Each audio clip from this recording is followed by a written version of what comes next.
This is episode 208 of the Rio Grande Foundation's Tipping Point, New Mexico podcast. I'm Paul Gessing, president of the Rio Grande Foundation, New Mexico's free market think tank. You can find out more about the foundation at riograndefoundation.org. I am very pleased to be joined this week by a return guest, Jason Espinoza, and we'll describe him this week as a consultant and lobbyist in Sante Fe, although during the recent special session, Jason, like everybody else, was not doing much lobbying, literally hanging around in the lobbies up there in Sante Fe. Maybe he was doing some texting and whatnot with legislators. But welcome to the show, Jason. I appreciate it. Thanks, Paul, for having me back. Yeah, so we'll talk about the special session first. We're going to talk about sick leave in Albuquerque in a few minutes. But before we get into the special session itself, did you think that the decision to go into more of a virtual environment, private, away from the prying eyes of us mean-spirited public folks, was the right move, or did you think it was something that should have been more open? Well, I think it created an interesting session. I mean, one of the things, and I think we'll start this off, when the House adjourned yesterday for the special session, the Speaker of the House, Brian Egoff, made the comment, I hope we never have to do a session like this again. And I think that's just the feeling of everyone across the board. From the public who watched, and especially the first 2 days of the special session, they had a lot of technology glitches. Mm-hmm. The webcast was going in and out. The Zoom wouldn't work. And I think it was on Saturday or Friday evening at just like 10 o'clock, it cut off completely, both in the Senate and the House. Couldn't get it back up. So they ended up just giving up for the night, saying, okay, we have to go home. But on the flip side, I'll tell you, that actually was a good thing. And that's, I know open government transparency organizations were saying, look, if you're not going to allow anyone in the session, if your webcast or your streaming goes down, you need to stop doing the public's work. You need to stop and wait till that folks can observe you and make sure to hold you accountable. So I'm glad that both the House and the Senate abided by those rules, that if something did happen and the webcast went down, that they at least stopped their work. Yep, and there were a few silver linings up there, not necessarily in policy. There were some things that happened, but in terms of the technology, hopefully, and I know you have clients from all over the state of New Mexico, there's people out there, and you know how these committee hearings go. They can get kicked back. They can happen late at night. If you're coming up from Hobbs or Carlsbad or Silver City, one of these more far-flung regions of our state, maybe this could be the push that the legislature needs to finally allow for remote testimony. You think that might be a positive outcome here, or is that a bridge too far still? I think that's something that folks have to consider, because you're right. Even when the legislature's open on a daily basis, people are having to make a 5-6 hour trek, depending on where you are in New Mexico. And that really is a hardship to go up there and testify for your 30 seconds, 1 minute. One of the things I think a lot of legislators and leadership were thinking that, well, since we're doing this remotely, we're going to actually have unprecedented, public access and public participation. I don't think that really turned out. I think there was actually less participation happening this session than it would in a regular session where folks were able to get in the room, make testimony. And then one of the unfortunate things, too, I think it was the day before session started when the House Rules and Order of Business Committee was attempting to take public testimony, and you had a string of about 2 to 3 people just making obscene and disgusting remarks. And I think that sort of hampered, folks wanting to make public testimony. And I know it really it put the legislature on guard about who they were going to let testify. But hopefully some of that can be worked out. I'll tell you, I know one of the organizations I work with, the New Mexico Technology Council, which is composed of technology companies across the state, actually had sent a letter to the legislature saying, hey, we have members who have said they will donate their time, they will donate their training to help you figure this out. Because even now the special session's over, we have the whole interim. Interim committees are going to meet. What are they going to do? Are they going to do it remotely? And we've just seen time and time again, whether it's GoToMeeting or Zoom, people just have issues working through the system. So hopefully the legislature and leadership take people up on offers to really train and make the system better.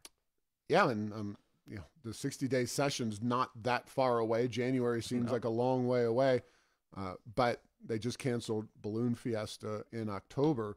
So if you're not having that kind of event, it's hard to see the 60-day session going off as usual with all the throngs of people up there. And it truly does get to be a throng, not so much, although certainly folks like yourself and myself and lobbyists and staff and legislators make up a big part of what's going on, but it's people coming from all over the state for various celebrations and days and dances and speeches, and that's where it gets really packed in the roundhouse. No, you're exactly right. I mean, it's an educational experience. I mean, you've seen the, busloads of kids come from elementary school to high schools or with certain programs, FFA, come up and they get to learn about the legislature. They get to see what's going on. They get to meet legislators. And I think that's an important part of the process is being in that building, seeing how it works, getting to shake a legislator's hand, getting to meet them and talk to them. That's an experience that I think the public really needs. And that's one of the things too. I mean, the unpredictable nature of what's going to happen next week versus next month versus, 6 months in January. And everyone needs to do the best to prepare for the potential of a remote session and also the potential of being in person or a possible hybrid, like you were saying, in terms of allowing people that can attend to testify in person and allowing folks who aren't unable to testify remotely. Yeah, well, it is a different world. And, I know you probably agree with this, that the legislature, for all of its many flaws on the policies, it's always been one of the most open and accessible, not just the building, but the people in the legislature. If you stand in the hallway long enough in Sante Fe and you want to talk to somebody, eventually you can probably get around to talking to them because I'm not sure, maybe it's because it's a round building and physically everybody's just kind of walking around in circles up there. Maybe that's a metaphor too. But the fact is, it has traditionally been a very accessible and open building, and that includes the legislators, et cetera, and folks like that. No, you're exactly right. I mean, one of the things I always tell folks when I'm talking to them about, advocacy and lobbying in the legislature, the best place to do the work is on the floor of the Senate or the floor of the House. People don't realize that before they gavel down for the session, that particular day, you can go down there. There's legislators sitting down there. You can just go up to them, introduce yourself, and talk about your issue. It really is one of the most accessible places. You can walk right in. There's no, metal detector. There's no other lines you have to go through. You walk in. You can go to the floor. You can go to the gallery. You can go to legislators' offices. And I think that's really important as we move forward, because I don't think local governments, cities or counties necessarily have that type of accessibility. And I think that's really unique and important to the New Mexico legislature. All right. Well, let's talk about some of the agenda items, what happened, what didn't happen. And I guess before we get to all of those, was there anything that you wanted to see on the agenda? There were a lot of bills, especially Republican bills, that didn't even get a discussion one way or the other. Were you generally happy with what made its way to the agenda, or are there things that you think they should have brought up or left completely aside because of the unique situation? I think one of the bills that was not on the call but was introduced was House Bill 16, and this was the liability protection for the businesses. And I think this is a huge issue. The more I talk to the business community across the state, one thing that they want as they reopen is they want confidence that they have protections in place, that they're not going to have frivolous lawsuits. And one of the arguments that's been put to me is, well, you know what, Jason, we don't think they'd win in court. Well, I think that's besides the matter, because if someone has the ability to make those lawsuits, that business does not want to wait a year to be dragged through the mud in the media with advocacy groups or other groups while waiting for their day in court to get that one news story of, oh, you know what, they actually won that court case and they did what they were supposed to do. And then they're going to have the year of, you didn't care, you didn't take the right precautions. That's what's damaging. And that's going to force people to settle, before going to court. And that's the damaging part. I think businesses really need to have the sense that the legislature, the administration stands behind them. That's the only way we're going to get out out of the recession or depression that we're in is supporting the economic recovery. And that's by supporting businesses and telling businesses, we have your back. That was HB 16 coronavirus tort claim, just to make sure it's Yep. specifically relating to the coronavirus. It was Representatives Phelps Anderson, David Gallegos, Chatfield, Rachel Black, Randall Crowder. So all Republicans did not get any traction up there. But I'm sure you had the unemployment insurance issue on your radar screen. Folks, including ourselves, Business Coalition, have been talking about unemployment insurance. I know, of course, Carol White and the Restaurant Association have been, in the past, coming out of the Great Recession a decade ago, that was a big concern under the Martinez administration. Clemente Sanchez introduced SB 13, and Sanchez is a Democrat. He did lose in the primary, but his unemployment calculation changes bill was not given any traction either. No, you're exactly right. So, it ended up being amended into Senate Bill 3, which was dubbed I think, a Small Business Recovery Act of 2020. So that bill ended up at the end of the day doing two things. It created a $400 million small business loan relief program for small businesses that have under $5 million in revenue, as well as nonprofits that are 501c3s and 501c6s would be eligible for the small business relief loans. And that the part that was amended on the Senate floor, you're right, Senator Clemente Sanchez, and it was taken as a friendly amendment by Senator Jacob Candelaria, who was the sponsor of Senate Bill 3.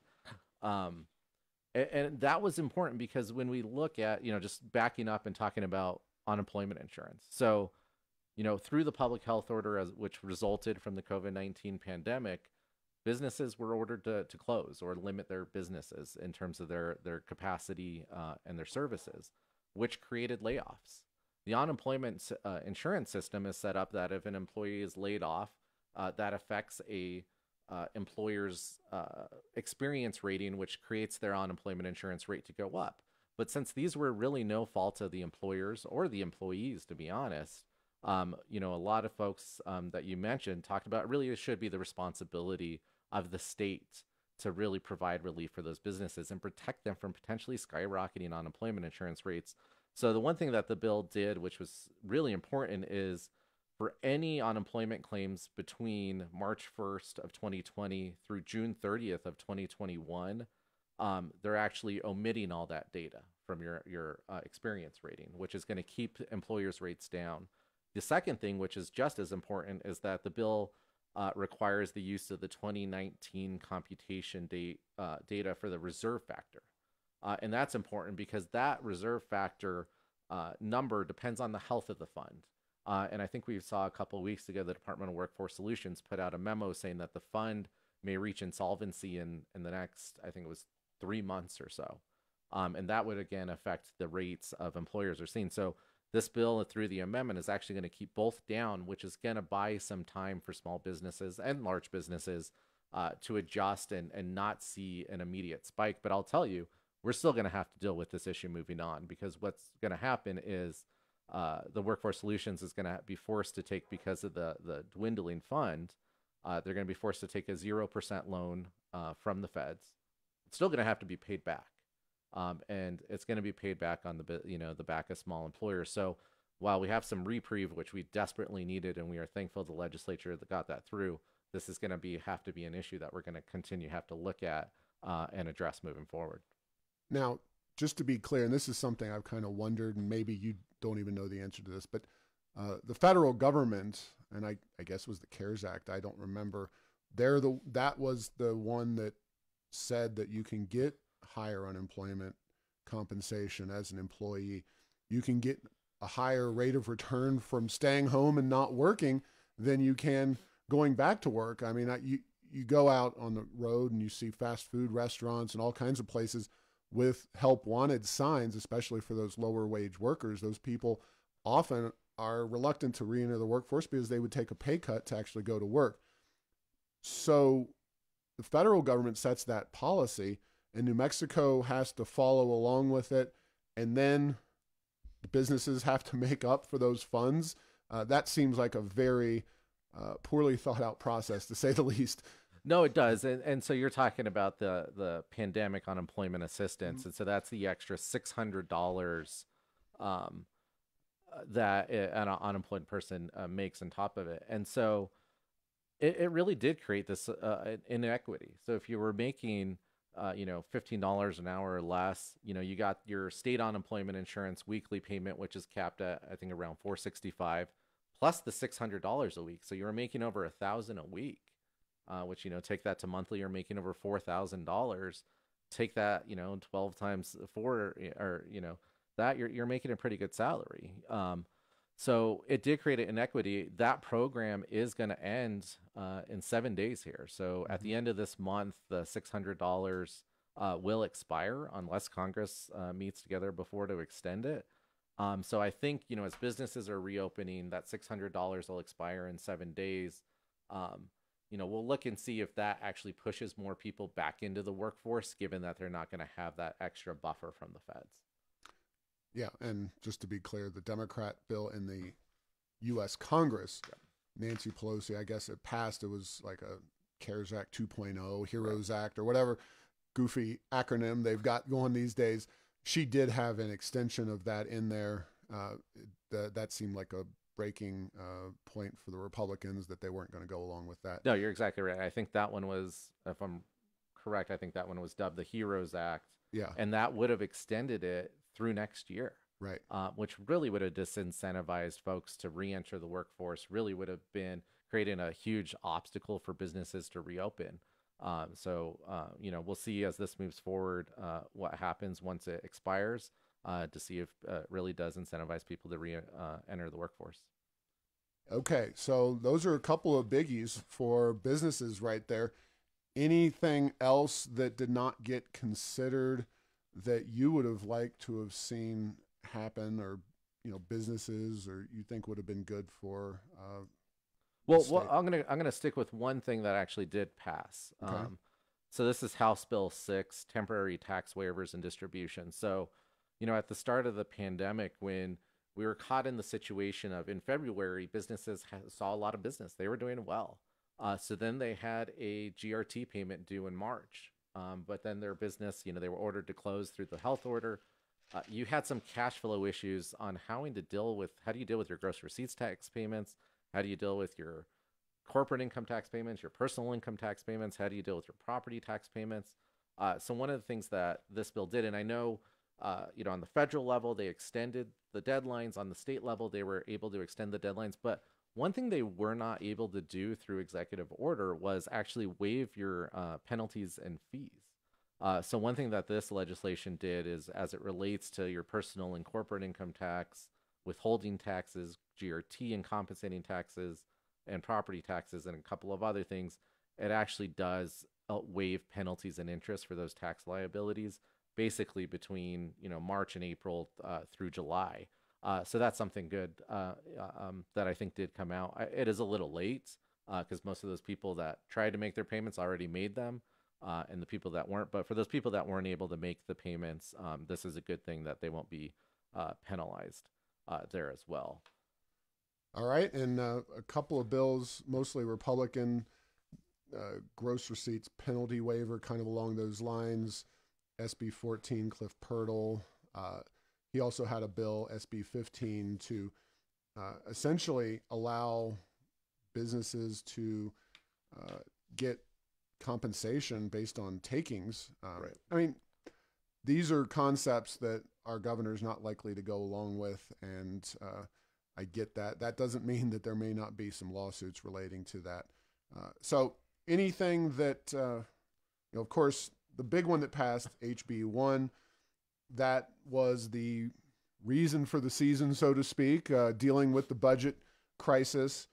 And, we as a foundation were happy that they trimmed a lot off of the $7.6 billion was passed back in February. We weren't necessarily thinking that it went far enough. Their spending still grew.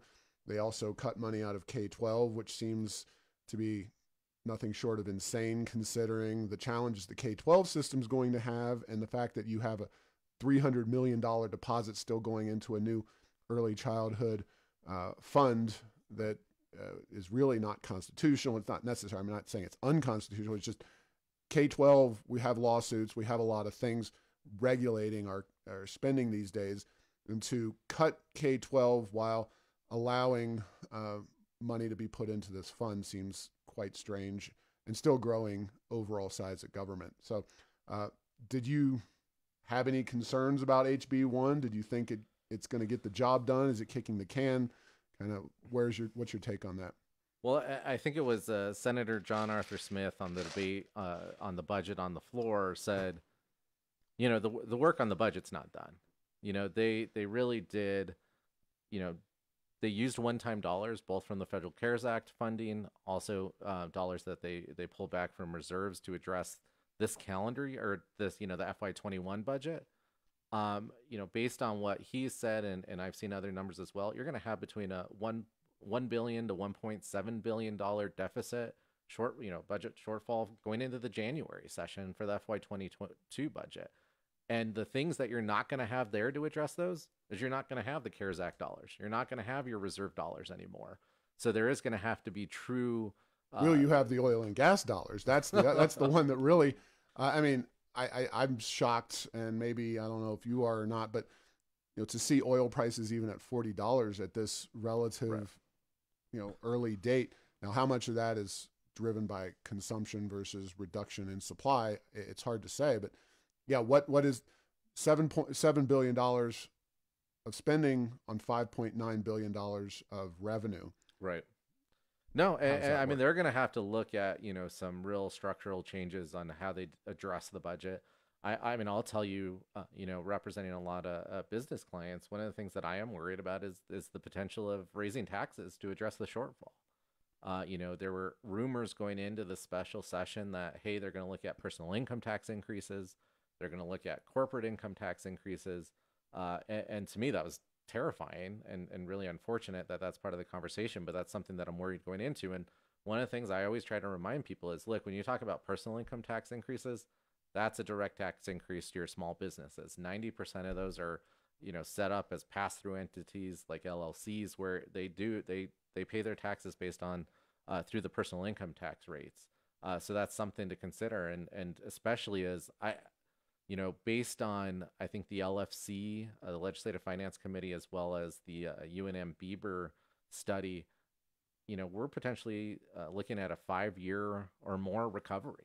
Senator John Arthur Smith said on the floor, too, you look at, you know, a V recovery, a U recovery, he's thinking it's more of an L, which causes for, you know, great concern that if we need to continue to support businesses as they recover and not add additional costs, not add additional burdens, but find ways where we can really support them in terms of job retention, job creation, and innovation. And that's one of the things too, Paul, you know, going back to what are some things that I would have liked to see at the legislature. One of the things that a lot of folks talked about is just flexibility and how they do things. I think that's one thing this public health crisis has shown is, well, why can't I get my wine delivered with my food at a restaurant? Why can't I just go pick it up? I can't do that. That's against the law. You know, one other things that a lot of legislators, and this was actually a bipartisan introduced bill on the House side, dealing with in-state inspections for meat processing. Mm-hmm. That had, you know, when you look at the list of sponsors, it had progressives on it, Republicans on it.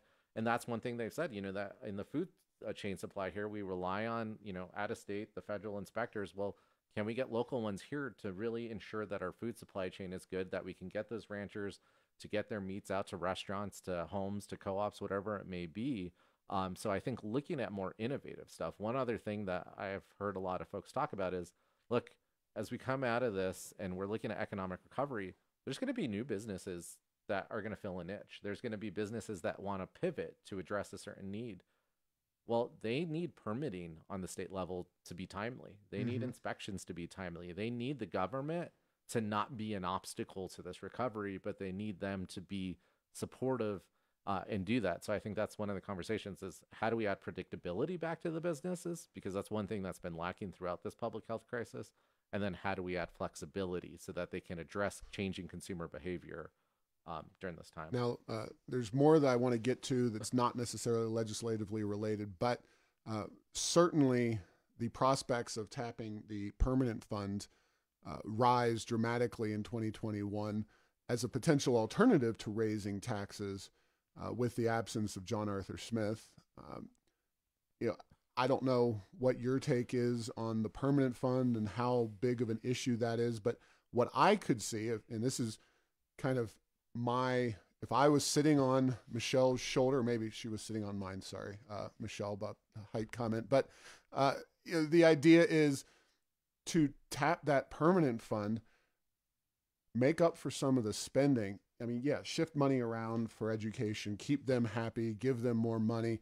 But then ultimately, you can get a lot of the businesses and Republican types on her side by spreading some love around economically, more tax cuts, more reductions in their burdens, using some of that permanent fund money. It just seems like she has a real opportunity. I'm not saying it's the greatest idea in the world, but seems like a real political winner to me. Yeah, I mean, I think they're going to have to be really creative in what they do moving forward.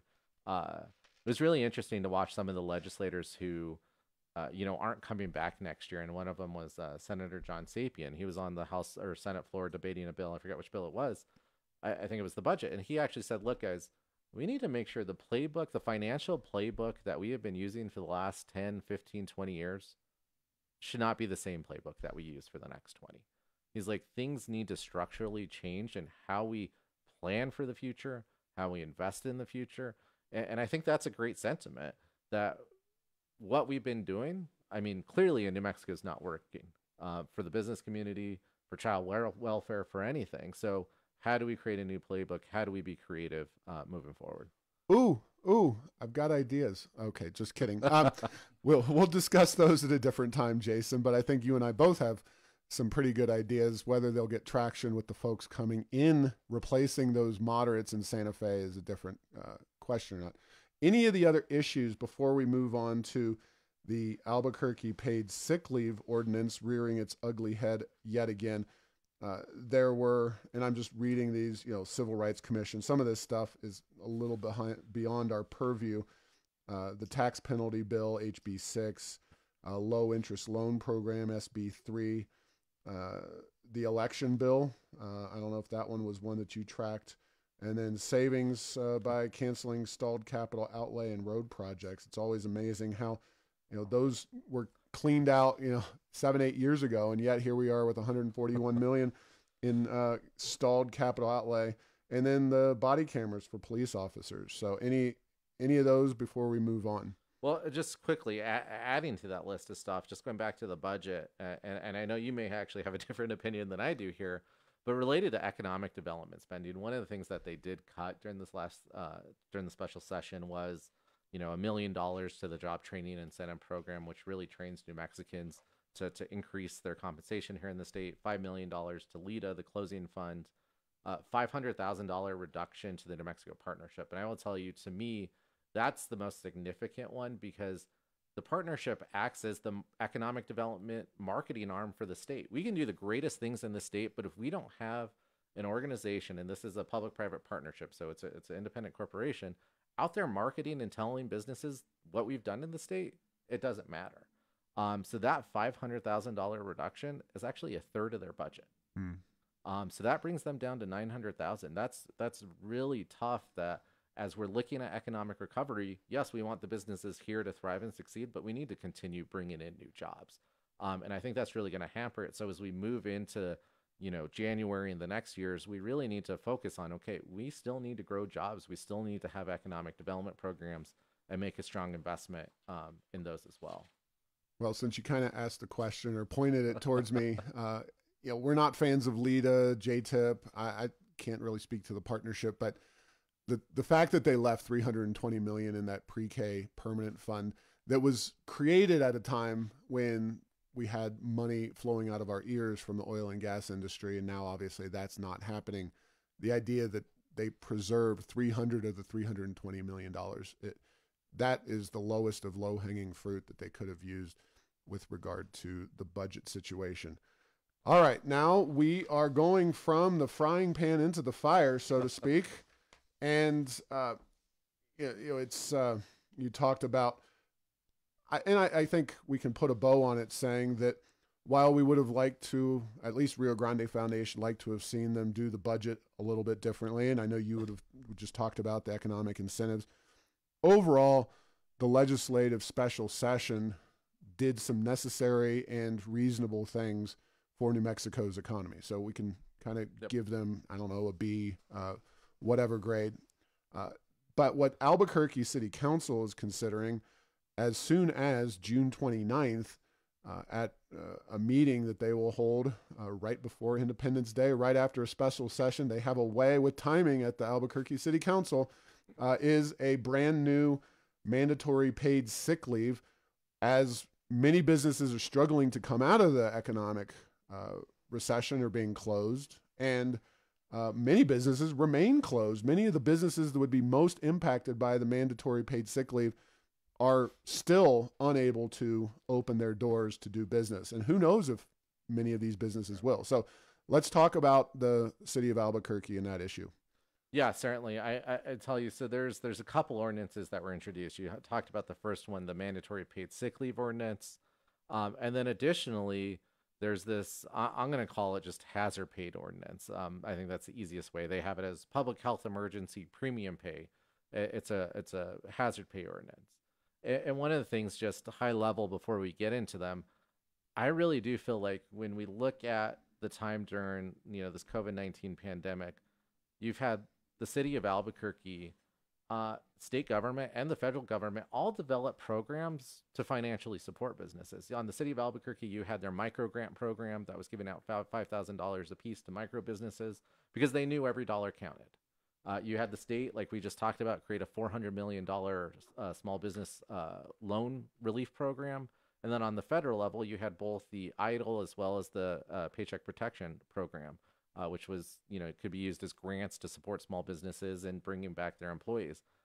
These are the actually antithesis of all those great programs, because what these bills do is really kick businesses while they're down. I don't know how else to describe it. When businesses are still not able to operate or operate in limited capacity, they're saying we're going to add extra burden, we're going to add extra cost, and we're going to put in some outrageous penalties that are not only civil but criminal penalties to put you at risk. And when we look at it specifically, we'll start with the paid sick leave ordinance. It's twofold. So first, for this calendar year, they automatically give all your full-time employees 80 hours of paid sick leave. It's not accrued for this year. It's just we're going to hand folks 80 hours of, sick leave because of the public health emergency. And then for part-time, it depends on their average working. But that still comes out of the employer's pocket.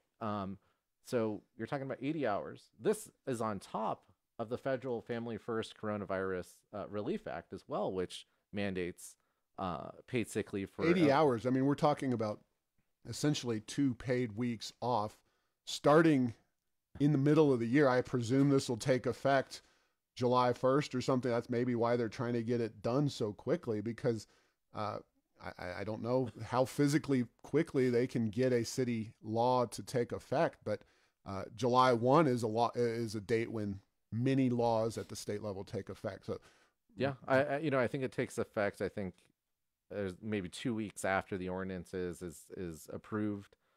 So there's the 80 hours this year, and then starting January 1 next year, people can start accruing up to 56 hours.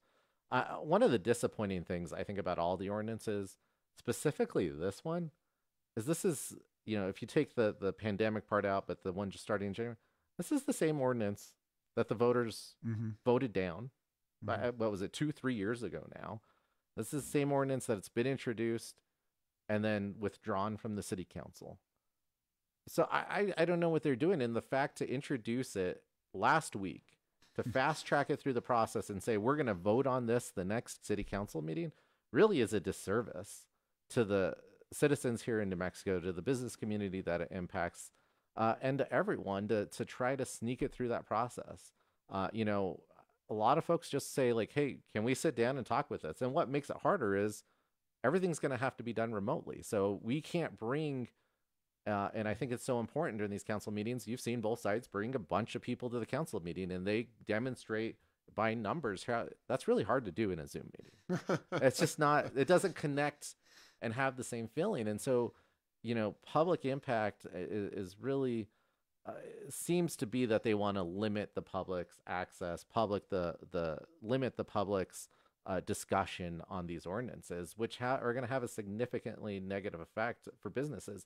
I mean, you've seen businesses are still taking out loans because they don't have the cash flow to deal with. They're still trying to, you know, get back on their foot with their rent payments they were possibly late on. They're still trying to get, you know, back on their feet. For them to absorb that cost plus the hazard pay, and I want to go into the hazard pay because I think it's larger than people are thinking. So they're saying for any 4-hour shift, so if someone works for 4, you have to pay an additional $30. So break that down into per hour. So if you have an employee that only works a 1-hour shift because that's what they're scheduled to do for whatever reason, you're paying them their base rate plus $30. So now you're at over $30 an hour. You know, even on the high end, that's $10 an hour extra you have to pay. So this is far and above even a $15 minimum wage. This is really getting you to $20, $25 minimum wage, which when you think about it that way, I mean, is more than extreme under what's going on in our community. Yeah, well, I do think it is worth noting that there's a reasonable possibility that the city council denies this, at least for the time being. I think that it's so radical to come out with this kind of thing. The timing couldn't have been worse. It seems like clockwork, the city council introduces things in time with other major events, holiday weekend, special session. The fact that, you know, there's a lot of businesses who would be disproportionately impacted by this who are still not open yet. And I'm talking Cliffs Amusement Park. I'm talking Main Event. I'm talking bowling alleys. There's downtown businesses that are still struggling to recover, not just from the COVID, but also from the riots. Now, most of them are a little, you know, more high-end businesses, but they've been beaten up too. Downtown is a ghost town. I can assure you that I go down there for my office basically every day. It's just astonishing, and it shows you how tone deaf Isaac Benton, of course, is, who's sponsor in this new gal who replaced Ken Sanchez. It's right. You know, hopefully the sane voices prevail, but there's a limited number of them, and they need all the support they can get. And the fact that you can't go down there in person and talk about it is just another. No, it is. And like one of the things, like you said, I mean, it is an extreme bill. One of the things, you know, buried deep in here is in the hazard pay is a criminal penalty provision. So any person who violates the ordinance shall be deemed guilty of a petty misdemeanor. Each separate violation shall constitute a separate offense, and each day that there's a violation shall constitute. So if you screw up, because it doesn't have anything about willful violation of the ordinance, it says you violate. So if I potentially, under the just reading this on face, if I have an administrative error, I forget to put it on their paycheck, and it's like, hey, you know what? I'll put it on your next paycheck. I am accruing a separate criminal offense for each day. So that's 14 days plus the person. I'm like, that's just outrageous. So again, what is that? What message does that send to the business community, to your small business owners during this time? You know, one of the things I just simply, this is the wrong bill at the absolutely wrong time. We should be finding and having discussions about how to support businesses and employees together, just like the loan programs. Look, that provides a cash flow. It provides additional cash flow and liquidity to businesses so that they can bring back their employees and pay them. Proposals like this, all they do to serve is to drive a wedge in between the business and the employer, especially during this time where both employees are being unemployed, businesses being shut down or only able to work in limited capacity. We need to find legislation, ordinances, policies that can bring everyone together and lift everyone up together. And this does not do that. Yeah. what do you think is going to happen? I mean, obviously everybody needs to get engaged, send their city councilors, send all the councilors messages. The mayor has not, to my knowledge, come out and endorsed this specific proposal. I can't imagine Mayor Keller, who prides himself on his progressivity, pushing back on this, but he may see fit to at least not do it right now. I don't know. What do you think? Well, I think one of the interesting things is both of these ordinances would apply to the city of Albuquerque, meaning the city itself, to the city itself and their employees, meaning they'd have to pay their employees that make under $15 an hour these hazard pay. They'd have to do this generous of sick leave if they don't already do that. You know, as we've seen through this pandemic and even the most recent special session, local governments are not in the best place. They're struggling with their revenue. They're struggling and they're having to make their own budget decisions. So I think in that sort of, lens, it's going to be interesting to see what Mayor Keller's and the city's analysis is on what's the potential cost to them. And is that something that they can bear while their revenues are low because people aren't shopping? Of course, all their community centers and swimming pools are currently closed. Right. So they're saving money in that regard. Again, we're paying the same taxes or more, depending on how your valuations went up. But yeah, it would provide an additional cost to the city government if they go along with this. Yeah. And one thing I'll add too, and I know talking to some business sectors is one message they always want to get across is, look, when you're talking about certain industries, they support hazard pay. Their employees have gone through a lot. They've had to deal with a lot during this pandemic, and they're currently working with their state agencies that they have contracts with or federal agencies to say, because, they may have a different revenue stream. I'm going to use, for example, childcare facilities. So they have PreK programs. They get paid by the state to administer these programs. They've been working and have been working with the state to get hazard pay through the Federal CARES Act to do that because they know their employees deserve that.